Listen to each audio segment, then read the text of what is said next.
Hey, what's going on, guys? It's Turin here, and today, guys, we're going to do a Total War Warhammer live battlecast with the Beastmen, and we're going to be facing off against I thought that actually said Fat Snake, but it says Fast Snake, so we're going to be facing off against the Greenskins here. So we're going to get Morgur, guys, and we're trying a bit of a different build. We're going to do somewhat of an infantry ball, so we're going to use Ungor Spear Herds, we're going to use Bestigors in the front line, because, again, other Beastmen infantry get torn to shreds by Savage Orcs, so we're going to try and get our value out of that. On top of that, guys, I got a goodie for you guys. We are going to get Minotaurs. So let's see here. Do I want to get just the ones with shields? Probably, because again, the Rusty Airs and those other picks are pretty popular here. So being able to block 50% of their missiles actually does matter here, or 55. So pretty good stuff. We're going to get 2 Harpies for our mobile units. We're not going to get any Centaurs. Rather, we're going to get 3 Spears to kind of defend our back line and hopefully be able to, kind of mitigate any mobile threats. But we don't really have any like squishy targets, but really we just have to make sure that like Orc Biggins and those type of units aren't able to get on our Minotaurs, and that the Minotaurs can go after, casters or, essentially Black Orcs, because again, they have very heavy armor piercing, so I'm hoping he brings Black Orcs, but still the Minotaurs will do okay against Savage Orcs, but it's still, they're a bit of a strange pick here, to be honest, but I'm still just going to try and make it work and, just mix up the builds a little bit, and hopefully you guys enjoyed this one. So I do have Lord of Shadows as well. I have the Pit of Shades as well as the Occam's Mind Razor. So Occam's Mind Razor, if you overcast it, it does hit an area of effect, so it can be pretty powerful. The duration isn't too long. I think it's like 20-something seconds, but still, if you get it on like, your Minotaurs and you're able to like surround an enemy lord or something, it can be pretty devastating for sure. So let's see, is there anything else I want to kind of mix in here? Probably not a giant. It's tough to say, but I do have 2 Harpies, so once I do draw in most of his forces, I can stick the Harpies on, Orc Boars. Obviously, you don't want them fighting head-to-head, but if the Orc Boars do jump me somewhere, I can kind of get a nice rear charge with the Harpies, or I can go after like the Rusty Airs and things like that. Harpies are really, really excellent at taking out like low-tier kind of Gobbo-style infantry, so we'll see how it pans out. And none of the Gobbos have anti-large, thankfully, so Harpies will thrive against most of those. And another good use of Harpies against Greenskins, because Greenskin casters are very squishy, like the Orc Shaman and the Night Goblin, the Night Goblin, what is that thing called? The Night Goblin Shaman, yes. They're pretty squishy, so again, you can focus them down pretty easily with Harpies. But again, if my opponent plays defensively with his back line and has like Goblin Big Bosses hitting back there, you don't want to send your Harpies in at that point. That'll be pretty rough, so. But yeah, eager to try it out. I know a lot of you guys were asking for Minotaur builds, and I think that they work okay against Greenskins. Against a lot of factions are going to suffer. Any faction that brings missiles, they're really going to get punished. They go down so incredibly quick, even with the shields. But against Greenskins, I don't know if they're going to bring the Rusty Airs. I bring them in every matchup, but some people don't. So I'm really kind of banking on that and, hoping it'll work out. So, all right, so let's go ahead and get our front line of these guys set up like so. We're going to put Morgur here, and his Staff of Ruinous Corruption actually did get nerfed. So you guys will notice that its recharge is blocked. So it only recharges now if you're in melee. So essentially the conditional recharge can't even start until he is engaged in melee. So we're going to put our 2 Minotaurs here. We're going to put Spears here, here, and here, which should be enough to honestly zone out any Orc Boars, like if of course I'm on top of my micro. So we're going to put our Shaman over there. We're going to get our Poison Warhounds. We'll kind of put them right here as well. Actually, you know what? We can probably put them out in the wings and just kind of scurry them around. And we'll put these Harpies in group 3. And let's see how it goes. Hopefully you guys enjoy this one. I know you guys have been asking for some alternative builds, so I figured I would oblige. So, but yeah, Minotaur is pretty decent combat stats. I mean, they do have 100 weapon strength. Again, they're just kind of like only 45 armor. They can get cut down pretty quickly. And yeah, that's pretty heavy armor piercing though. 76 AP damage is huge. And why is their charge bonus so small? You would think that these giant Minotaurs would have like a massive charge bonus. But again, it's like the same. Is it just lagging? No, it's actually less than Bestigors, that's kind of weird, isn't it? I don't know, I always thought it was a lot, but guess not. But again, sustained combat stats are okay. Their melee defense with the shields is pretty high with 46. Melee attack it's okay. It's actually less than the Bestigors, which again is pretty interesting for how expensive they are, but still, it is what it is, guys, and hopefully they can perform. They do hit like trucks, so again, can't take that away from them. So the Pit of Shades, pretty good tool against Greenskins. They usually do have a ton of, Savage Orcs, or, I guess Black Orcs. I think they'll probably bring some Black Orcs. And again, I'm banking a lot of resources on that, but Bestigors are very good against most of the Greenskin infantry because, again, they are pretty armored. So, okay, so it looks like he didn't bring any Black Orcs, which is fine because, again, the big ones are going to struggle against the armor of these guys. So I basically just want to, let's see, zone out these Orc Boars over here, zone these ones out with the Spears, and just kind of win that sustained, cav engagement here. So he probably does have some missiles hidden in the back here. He does have Big Papa Wurzog, which again is a very, very good choice in my opinion. We're just going to kind of march in. We have a pretty straightforward army here. No funny business, but what we'll try and do is snipe out Wurzog with the Harpies. We'll probably, kind of jump on him as soon as the cav kind of give way. We don't want to like get get 2 Hammond there. So we're going to do a big fancy loop around, and for those of you that are asking, oh, and it looks like what are these over here? So these are Goblin Wolf Riders. Okay, so we probably want to pull back here and just kind of use these guys defensively for now. We're going to engage here, and hopefully we can do some good work against these big ones here. So we do actually have almost full Winds of Magic like right out of the gates, which is really, really nice. So we're going to put these guys in here. We're going to go ahead and get ready to engage like so, and like so. All right, so far so good. So let's go ahead and get these Harpies kind of flying back behind enemy lines, kind of feeling things out. And of course, Big Papa Morker, we do want him in here. And the Harpies are going to have a pretty good engagement right here. So we're going to simply just like, jump on the rest of the arrows with those guys. Just keep these spears kind of zoned here, keep these guys here, these here. And the Minotaurs, though, they don't have the anti-large. We can honestly go after this this big scary dude right here. We're going to cast an Overcasted Mind Razor, which will give him some heavy damage. And the Harpies are just devastating his line over there. So he did sneak some big ones back, so we'll go ahead and engage them there. And the upgraded Occam's Mind Razor is going to be really, really strong. So you can see Durustier is just getting torn to shreds. So he does react pretty quickly there. So, well, not quickly, I should say. But they are taking a lot of damage, so we're actually going to pull out here before, he gets a chance to get like a good wrap. And let's go ahead and make sure to use all the abilities here. We do have the Poison Warhound, so let's see. Yeah, this is obviously not great right here, but the Spider's taking a bit of damage, and we do get all the Harpies out before his, well, not all of them, but we do get a fair amount out before he's able to, really do some serious work there. So let's pull these guys in the back line, and I would like to use him maybe to gank these big ones, but he does have the boars nearby, so that's going to be a little bit tricky here. So let's go ahead and use the Arcane Conduit, and the Minotaurs seem to be doing okay, but a lot of our line is actually crumbling a little bit, which is a little bit tricky. So as far as his cav goes, he's not doing anything too fancy, so we're going to swing these guys up and around. Let's go ahead and send these spears over to help, and we'll get these guys forming ranks right here. So great. So right now, he's keeping those guys back there on guard duty. It looks like our Minotaurs are doing a decent job, so let's go ahead and engage on these big ones here. We should have the Staff of Ruinous Corruption, so we're going to go ahead and summon that back there. Get these spears kind of going over here, just kind of guarding, and yeah, so far so good, I think. The Minotaurs seem to finally be doing a little bit of work on this guy, which is good, so we want to finish that off. Let's go ahead and get these Chaos Spawn over there. We'll get these guys running over here and just kind of see what he's doing with his cav. So it looks like he is going to come in here, so we'll go ahead and try and screen those guys out, and we want to see if he has any like really low targets that we can get the Spirit Essence. And man, those Harpies actually got terrified really, really quick there, so a little bit unfortunate. But let's go ahead and cast an Overcasted Pit of Shades. And where do we want to cast it? Actually, I don't know if there's anything worth overcasting, so right now we're going to actually use the Occam's Mind Razor in here, just kind of push these guys in here. And he does get the Goblin Wolf Riders. He's definitely going very aggressive after Morker, which is okay. You can see Wurzog actually took a ton of damage. That's good. We can actually take Wurzog out probably with these Harpies right here. So he was able to kind of collapse my flanks a little bit. My spears here are in pretty good shape. The Spider is actually taking a lot of damage from the Minotaurs, which is good. So let's go ahead and push these guys in and keep the big Minotaur Goon Squad kind of going after the Arachnoid Queen. And yeah, he's tanking it pretty good. And you can see Wurzog gets jumped by the Harpies, and he uses a foot of work there, but I guess it does a little bit of damage, but nothing too devastating. I don't really have any units that are really going to be punished by that mechanic, so great. So cool. So let's get the caster running over here. We'll get these Bestigors kind of engaged here, and here on Big Papa, we want to go ahead and use these abilities, and I think we do have a group that we can hit over here. So no, not quite.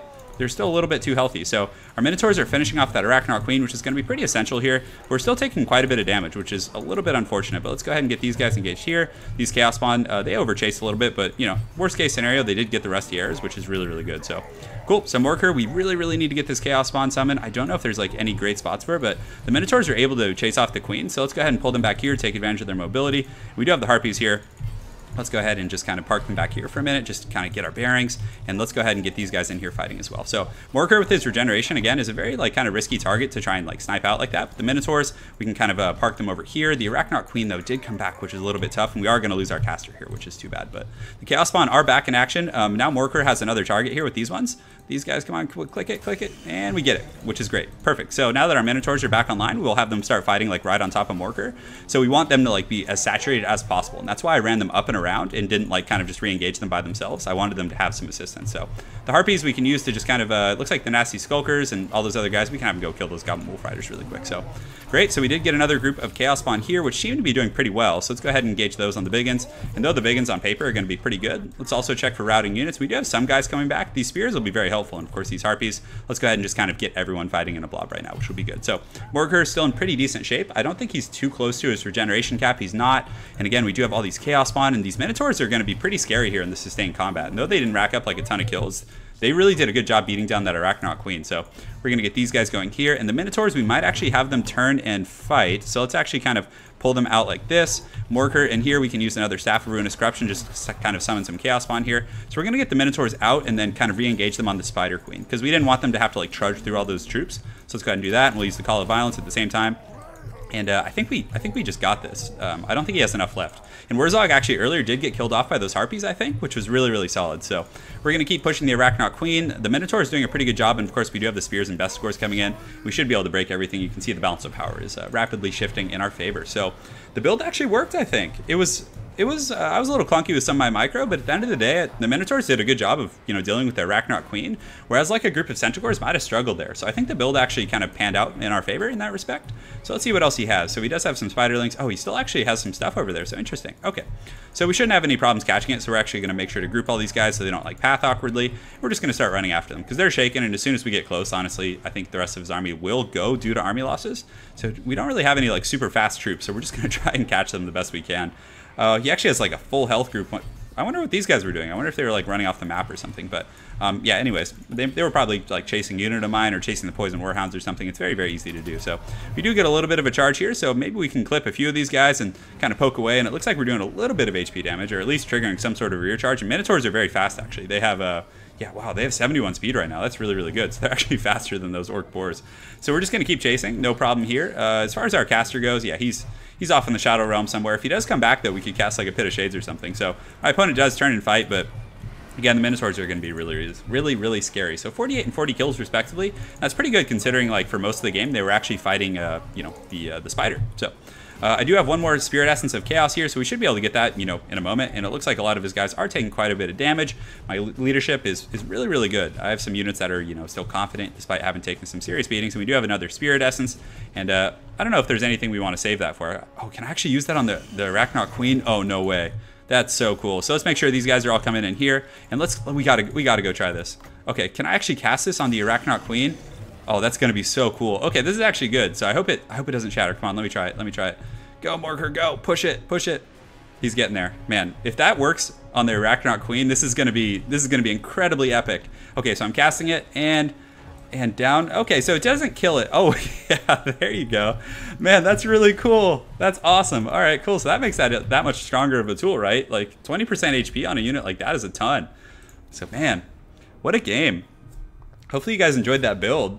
I think it's cool. I mean, you can make Minotaurs work, I guess. And, I mean, he had a lot of units that on paper would have been hard counters, but we just didn't give him that optimal engagement he was looking for. We forced the Minotaurs to go after the Spider, and we had Best scores backing them up, and then when the Orc Boars wanted to intercept them, they had to get through Spears, and it was kind of a good situation there. And also the Occam's Mind Razor gave us some very heavy damage across all of the lines. Our Best scores performed really well. The Spears did good in the back line. Of course, Morker is just an absolute pimp. But again, he did lose Wurzog relatively early. Wurzog sat in sustained combat against Morker, which I think was a huge issue. And if he hadn't done that, I think, imagine if, Wurzog had been alive for most of that game. I didn't have the mobility to chase him down, and it would have made a big difference kind of with the FG of the Get and all of these other type of abilities. So anyways, well played to my opponent, Fast Snake. Look forward to seeing you again in ladder, and I hope you guys enjoyed that Beast cast. So I'm actually going to make this a double cast for y'all. So let's go ahead and queue up for another game. And who do we want to play? There's choices here. There's choices, guys, for sure. So we'll see how it goes. But maybe some Empire action. I know I haven't been getting too much Empire out, although I did just post that kind of Crusade game. So hopefully that'll tide you Empire fans over for a while. But maybe some New Bretonia, some Chaos. I think Chaos is honestly one of my favorite factions to play. They're just so incredibly cool. So gangster. Kolek is just such a thug. All right, it's time, guys. We got another quick match here. Let's jump right into the business. Hopefully you guys like this Boss Hog icon here. I thought it was pretty good. So we're playing Gorgrim Ironskin. Gorgrim Ironskin. Okay, pretty cool. So who do we want to play? We could play the Dwarves. I know you guys like some Dwarf action, and it is a somewhat open field map. But again, yeah, we just played Dwarves for screen skins. We just posted that the other day, but he is going to play Vampire Counts, actually. So I'm totally fine with that. We're going to go ahead and play we'll play the Dawi. Forget it. We're going with the people here. So we're going to get High King Thorgrim, get his book, get rid of these abilities. We're going to get the Runesmiths, of course, who are excellent against the Vampire Counts because they might bring ethereal units, although they probably won't. It's really not a good choice against the Dwarves. So we're going to get all those fancy runes here. Then we're going to get the Warriors of Dragonfire Pass and some Longbeards, and then an armor-piercing front line, obviously to help deal with, the Graveguard and things like that. So, all right, so I'm feeling pretty good about that. We're going to get 2 gyrocopters. On top of that, we'll probably get, do we want to get a single cannon? I think like a single cannon in the far back might be worth it. And obviously we want to get a group of Slayers most likely. So let's go ahead and find those bad boys. And it's a pretty like simple army, I guess. Like I don't have a lot, but I think it should be good. I'm tempted to like cut one of these guys here, or maybe cut these guys and then get like a group of Rangers or something. I don't know. It's a little bit. Or maybe we'll get Thunders. Let's give it a try. Thunders will be pretty good at like hammering the enemy lord and shooting down mortis engines. Granted, Rangers are good at that also, and they're also hidden. So I don't know how well it's going to work out, guys. I'm just going to, give it a whirl and let's hope for the best. Cool. So, and it is open field, so I think the cannon can pay off. We'll see. I think, honestly, I probably need more troop density. I probably should have gotten like some miners or like some additional troops to help out in the back line. That would probably be my initial critique. But having the 2 gyrocopters, I want to be able to, run back, like if they're getting chased by flying units, and then use the Thunders to like cover them. That's kind of that's the way to do it, for sure. So we'll hope for the best, and it is a little micro-intensive, kind of like running the gyrocopters away from the flying vampire lord, but still, it can be very frustrating for the vampire player, because if he's not like chasing your gyrocopters, he's going to be taking fire, so pretty good stuff there. So, all right, we're going to step back a little further back than we normally do. Again, we're going to take advantage of that cannon. It's not like we're corner camping. We're kind of a little further back, but, again, just straight on. He can just march right down the pipe. Nothing trollish about making a box and using the walls as borders.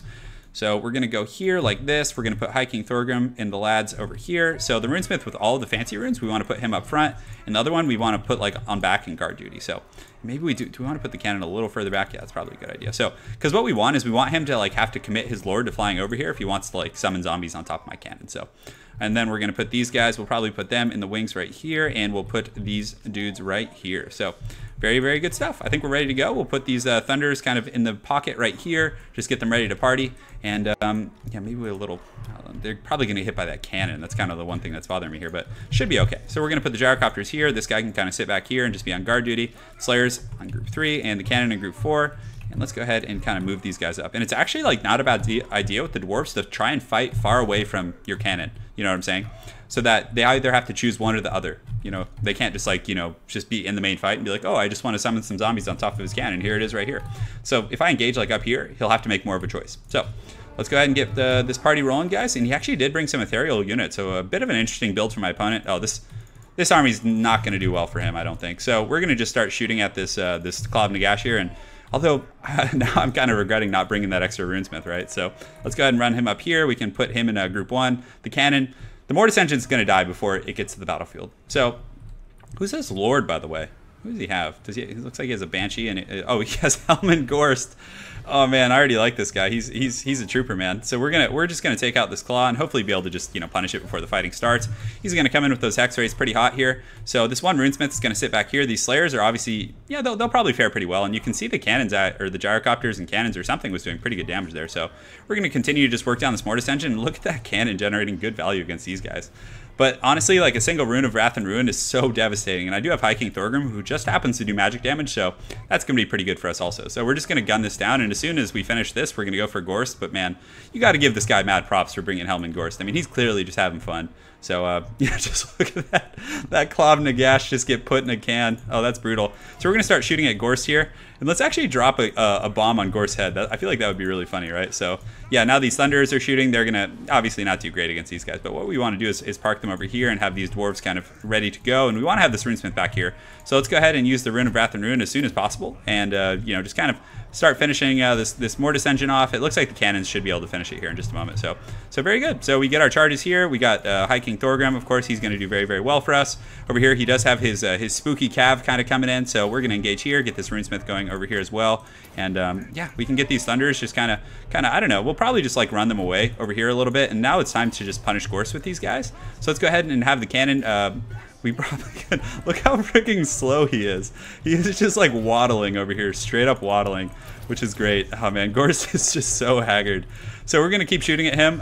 We do have the runesmith and the slayers back here who should be able to do some decent defense. So we're going to kind of get these guys going here, and yeah, we'll pull these longbeards in to chase those wraiths here. So the slayers should be able to do an okay job, and we're getting some decent fire. Granted, they do have that massive resistance.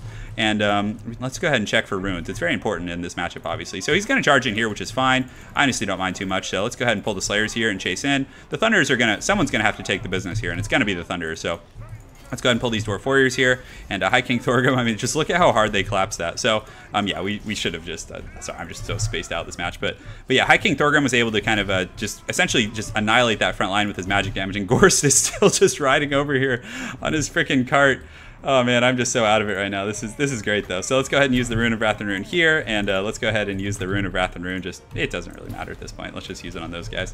And Gorst, he's still trooping. He's trying to get to that front line. He's having a few problems, but we do have the High King back here, and again, guys, he does magic. Yeah, and just his whole army just crumbled at that point, so that was pretty fun. I mean, look at Gorst. He just waddled so slowly on that thing, but I guess he didn't have much of a choice. This like picture right here just represents like how effective he is.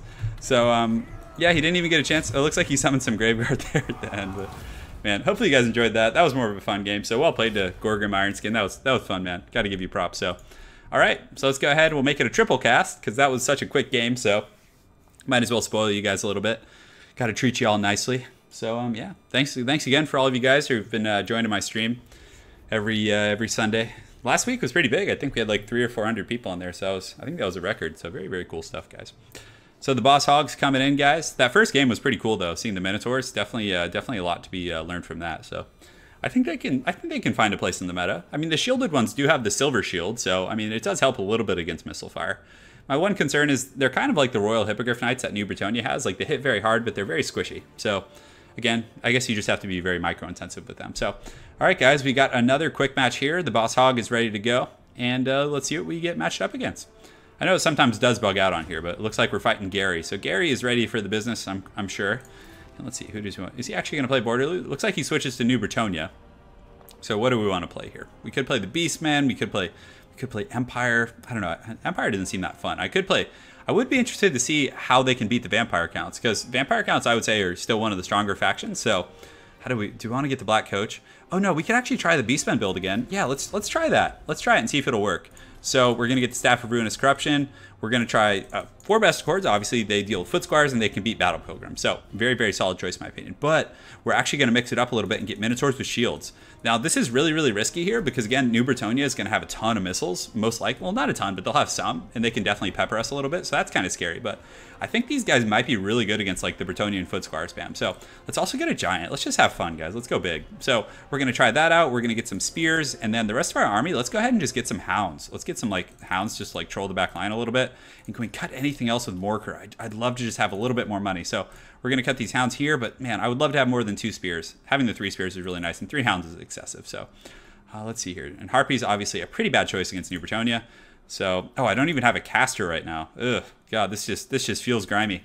Okay, so I do need some sort of a caster. So we're going to go Shadows again, just continue to test the kind of efficacy of this build. Let's go ahead and get the Mind Razor and the Pit of Shades. He doesn't probably need to be on a Chariot. That's probably fine, but now we don't have enough for a Giant, which is a little bit of a bummer, but it's okay, boys. So we're going to go ahead and put those guys like so. We do have 2 Warhounds to kind of troll the back line. And let's see, what else do we want to get? Do we want to get some Gore Herds? I feel like we're okay. So we do have the Spears, and yeah, man, 10 seconds left. The pressure's on, guys. The pressure's on. So Harpies, no. Let's go ahead and just get some Ungors, I guess. Just fodder units, just to kind of help out, and maybe we can do some like fancy Vanguard. It's kind of a panic pick, to be honest. I didn't really think it through, but you know, we'll see if it works. I mean, they're decent.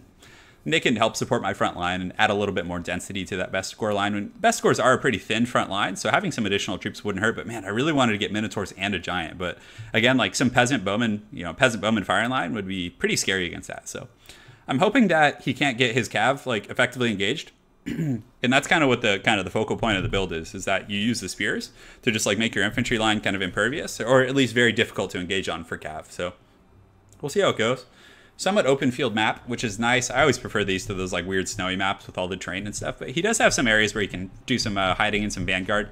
But the Hounds, I just got to be really on top of microing them, and like hopefully he'll chase the Hounds with any cav or Royal Pegasus Knights. Those will be pretty tough to deal with, the Royal Pegasus Knights, because again, they do have anti-large and they just crush lightly armored units. So I mean, that's basically Minotaurs in a nutshell. So hopefully they don't get skewered by the Royal Pegasus Knights. We'll see.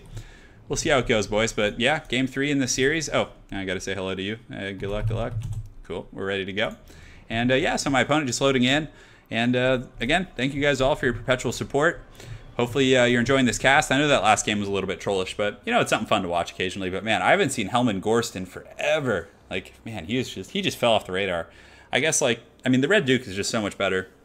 And so is Isabella von Karstein. I mean, her self feels pretty good. She can fly. She's like a flying Vlad, basically. I mean, she has the Master of Beguilement. She's not quite like as sturdy as Vlad, but granted, you could make the case that she is because she can move, and Vlad just has to sit there and take it. So a little give and take there, but I really like her as a new Vampire Lord. Red Duke I still like. He's probably my favorite simply because the LCF ability is really good for dealing with like hero cheese. So like when enemies are coming in with those flying griffins from the Empire or any other faction, they're just cycle charging. LCF can really punish that and allow you to catch them. So I obviously think that's one of the more competitive things in this game is really effective cycle charging. So being able to shut that down with Elsif is very, very strong. So Red Duke's really good. Vlad von Karstein is still a decent pick. He's good in some builds when you really want to play that kind of a atrocious tank and spank game, because you don't really have to worry about him like getting sniped out. He's very tanky. He usually runs among your infantry, so he's a pretty hard target as is.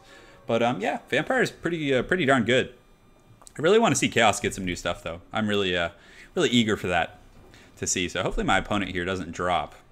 I'm ready for some action, guys. I want to see this build. I want to see it perform. All right, here he is. All right, cool. We're good to go. So yeah, for any of you guys joining, of course, always feel free to skip straight to the battles. No need to watch the banter if you don't want to. So, all right, the best scores, we're going to kind of set them up in a line here. We're going to get the Minotaurs right here. And Minotaurs, if like left unburdened against Foot Squires, will tear them to shreds. So I'm really looking forward to like trying to make that work. And you know what? Let's actually do some like funny Vanguard business with these Ungor herds right here. I think that could be pretty fun. So let's go ahead and put him here, put this guy here, which should be fine. Just got to make sure he doesn't get sniped out by any fancy lord business. So we're going to put these guys over there, and these guys we can probably just put like over here. And they do have stock, so it doesn't really matter. So we'll put the Chaos Poison Warhounds in group 2. We'll put one over here in group 3. We just want to be annoying and kind of like run around with them, which is fine. So maybe like we'll deploy them near here, and they can like run up and around the back, and our opponent will chase them, and then the Ungors can get through. You know, I don't know. We'll see. It's a bit of an odd build, but, you know, Beastmen are pretty cool. They have, like, a lot of different builds that are somewhat viable. Like, they can get away with using giants. You can use missiles if you want. They have a very strong cav force. So, yeah, I really like the Beastmen. Probably one of my not new favorite, but probably one of my favorite factions to play right now, to be honest. So we're going to go ahead and get those guys marching over there. We'll get these guys marching over here, and we're going to get the Poison Hounds over here. We'll get that group over here.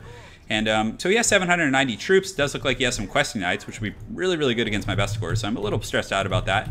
But, you know, it depends on where if he chases my hounds with those, that's fine. Because again, what's their speed? The 75? Yeah, the hounds are... This is a little bad here. If those guys get caught out, that's going to be a bad day at Blackrock. So he's actually coming in pretty hard here. So we're just going to turn around and run. Get these guys going over here. So very aggressively chasing those hounds off. But that's totally fine. We just want to kind of make those guys kind of run around and waste their time. And if he wants to run right into some spears, I am A-okay with that. So do we want to turn and fight? We want to like bait him in a little bit. So come here, get into those spears. So he overchased a little bit because I believe he was microing back here against these guys. So the spears are going to get some free kills. So let's go ahead and engage those hounds and get these guys coming over here as well. So far so good. So let's go ahead and get these hounds in the back, have them collapse on those peasants.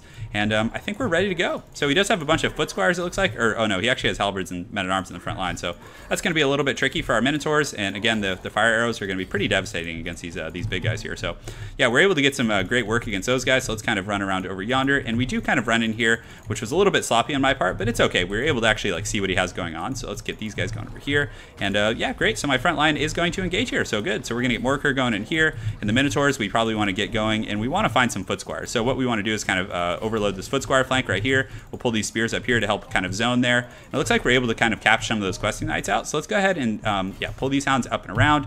And we probably, yeah. So he is going to catch me over here, but this is totally fine. Like I have no problem with that. They'll stand and fight for some time. So in the front line, the Minotaurs are probably just absolutely wrecking these foot squires over here, I would imagine. So the spears are going to engage on some questing knights here, or grail knights, which is really good for me. So let's go ahead and just kind of keep moving over here. And now it's time, I think, to cast a, let's see, do we want to cast a Pit of Shade somewhere? And he does have a pretty like healthy little pocket here. So we're going to cast an overcasted Pit of Shades there, which is pretty ballsy, but I think it should work out. So let's get these guys moving. And the spears are doing a very good job. So that Pit of Shades should honestly finish off like a lot of the goodies that he has going on over there. And Morker's doing a very good job fighting. That Pit of Shades just crushed over here.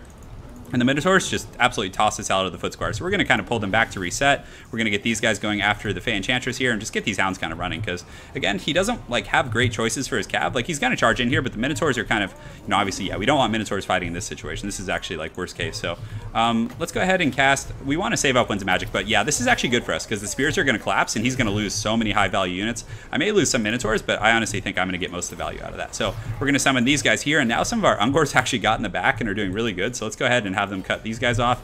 We do have these Chaos Spawn right here. Let's see if they can get on the Fey Enchantress. She has pretty low armor, so can we afford to overcast? Yes, we can. So let's go ahead. Can we quite afford that? Yes, we can. So we're going to, oh my goodness, look at the radius that's going to hit. And you can see his cav kind of got sandwiched by the spears because, again, the spears not giving him a lot of great options. And the Minotaurs did take some damage, but they didn't lose a lot of, like, HP. So the Chaos Spawn are just laying a smack in on the Fey Enchantress here. We do have some Ungors, like, engaged with Grails Knights, but that's totally fine. So let's go ahead and send those herds back here and check for, like, low units to see if there's anyone we can pop with the Spirit Essence of Chaos. And yeah, this is good. The Fey Enchantress is going to run, which is A-okay, and then we're just going to collapse on the back of those guys there, which is going to be really good. So Again, he's having a trouble with finding a home for a lot of his cav, and that Mind Razor there gave us a huge burst of damage. So you can see he's taking a lot of shock. We're going to go ahead and get our Minotaurs there and get these spears in the back and just kind of watch out for, you know, other funny business that could come our way. So let's go ahead and use the Apocalyptic Vision. Not Call of Violence, I always get those two confused, but these Ungors, man, they're really performing here. So let's go ahead and kind of get them to start like cleaning up some of these routing units just to kind of push the army losses a little bit further. He does have some Grail Knights in here, so we can go ahead and re-engage, and let's pull our Minotaurs back and get them kind of, you know, re-squared away. We should have enough for like one more Pit of Shades before all is said and done, so nothing's quite low enough. There are some like low troops here, but we still have a lot of stuff left, and he's definitely not in an advantageous situation here, I don't think. So the Minotaurs are kind of back in action here, so let's go ahead and look for some Foot Squires. We can probably re-engage them now that they're like kind of out and not being focused. And let's see, yeah, so he's pulling his cav back. Let's go ahead and use the Spirit Essence of Chaos over there, and he's gonna probably come back and like try and clean up some of these guys, which I'm totally fine with. So great, so let's kind of just posture up and just kind of keep feasting back here. We'll keep these Ungors here, and we do get that second Chaos Spawn group, which is gonna be really nice. So these spears, no, these are Ungors, so we want to keep them, or not Ungors, excuse me, Vestigors.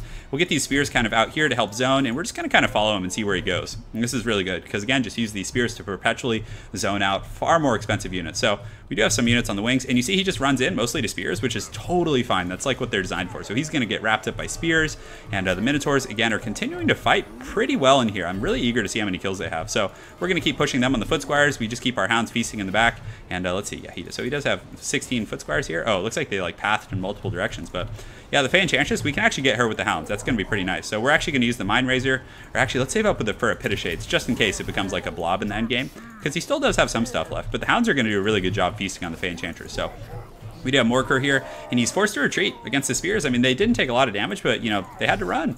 And, man, the balance of power is still so close, though. I'm surprised that he's able to, like, hold in here. So we're going to go ahead and use a Pit of Shades right here, which should... Can we use it right here? It's kind of like I have to like be back, so it says like my targets are too close. So let's go ahead and get these spears in here, which should be fine, and let's go ahead and use a Pit of Shades right in here. Can we do it yet? Yes, we do. So we get that Pit of Shades off. The spears do engage. We do have some Minotaurs. Wow, but it's actually going pretty well for my opponent here. So we get that Pit of Shades off, which I think should be helpful.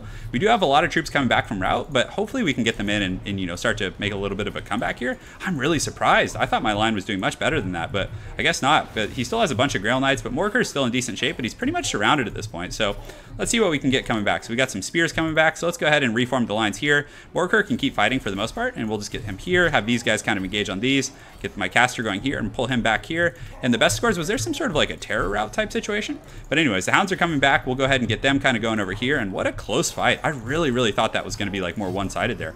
So, yeah, but the big thing that's going for me is Morkur is still in very good health. He's kind of focusing him, which actually is a good thing, because, again, then Morkur can, you know, comfortably kind of get those Chaos Spawns while using the healing and allow my other troops to come back. Because if he was chasing, like, all these other guys, it would be pretty dicey for sure. So you can see Morkur and the guys are doing a pretty good job. A lot of his Questing Knights are shaken. I do have some spears and other units coming back. And I also do still have this Bray Shaman here, who's in pretty good shape. So we're going to use the Spirit Essence of Chaos right here, which is probably going to be pretty backbreaking for my opponent. We're going to get it into the back of these guys, though they do have, like, the anti-large. It's still a very good tool. So let's go ahead and get these guys going here. I do have my wizards still continuing to fight, and we did get those Chaos Spawn, but they are going to get land, so the timing on that wasn't the best against like all those Grail Knights and stuff, but we do still have the Spirit Essence of Chaos, but a lot of his infantry are routing at this point, which is good, but still those Questing Knights or Grail Knights are doing a really good job here. So Morkur's steady now, which isn't good. So let's go ahead and see if we can summon some other Chaos Spawn from, yeah, let's go ahead and use these Questing Knights right here, get these Hounds kind of in here and get a little bit of a rear charge on these Grail Knights, I guess, to just try and like sandwich them. So Morkur is able to summon another group of Chaos Spawn. We do have these spears coming back, but they're still so far away. So I think the Minotaurs did well this game. I really thought I had that though. Like it kind of just like everything changed there in a minute, like just like on a dime, which is pretty fast. But the Chaos Warhounds get in there, they get a nice little rear charge on those guys, but they're still confident, which is such an issue. And I should have used it on this group of Grail Knights here. The Chaos Spawn, that was like a huge mistake, but still, you know, it is what it is. So we're gonna push in here, continue to do our thing, and you know, we're still fighting. You know, we still do have regeneration. We do have some Chaos Spawn. We have 8. We do have some kind of infantry coming back, but I don't think we'll have enough to like crack everything he has left. There's just so much, but Morkur he's eager, which is good. And his regeneration, let's see where he is. He still has quite a bit that he can regenerate, so we'll just kind of keep him fighting on these Grail Knights and trying to like push it home. But my opponent's starting to really aggressively dive in with those guys. But if we can get these Ungors back and maybe get this Grail Relic away, that'll be helpful. But man, we are all out of Chaos Spawn summons, and we do have how many left? 1. So it did some decent damage, took out about like 10 of those Grail Knights. Morkur's still gonna fight. Maybe if I can get the Fey Enchantress, but yeah, looks like all my infantry are routing at this point. He's still confident, believe it or not. man, I really wish I had saved that for like a healthier group. But we do rat off all his infantry. Maybe our caster comes back. I don't think so. Its leadership is pretty low, and we could get potentially enough Winds of Magic for one more, you know, kind of big summon there, which would be pretty good. So the Fey Enchantress took a little bit of damage, which was good. You can see he's doing a little bit of cycle charging, which is pretty smart. So let's go ahead and get in here. But yeah, you know, I think the Centaurs would have been much better here. I think the Chaos, the what's it called? So man, he should be wavering due to army losses at this point. So I think that the what's it called? The Minotaurs weren't that great because he did get some good charges, but we still surrounded him with spears. But we really needed those Centaurs with the Poison Warhounds to like lay the smackdown on those Grail Knights. It's a little bit tricky, but still, it was super close. Like that was a really well fought battle by Gary for sure. And 62 and 42 kills, it's still not nearly enough to justify them in my opinion. And we even got some good charges and shut down his missiles, but still, I think just the anti-large knights were able to just kind of shred our Minotaurs. And our Bestigor line held up okay, but I think the Foot Squires were able to do really well against them, just in terms of just kind of, you know, punishing them. So, yeah, I don't know. Maybe what I would have changed is kind of getting rid of the Ungor herds and just getting more spears and kind of more backline troops to help. But I was obviously trying to build to stay away from the Centaurs, but still decent performance from the Minotaurs. You know, they can work. They did well kind of collapsing that flank with the Pit of Shade. So anyways, hope you guys enjoyed that triple cast. It was a lot of fun. Very well played to my opponent, Gary, and look forward to seeing you guys next Sunday, 11 a.m. Pacific Standard Time for our fun stream. Take care, guys, and have an excellent night.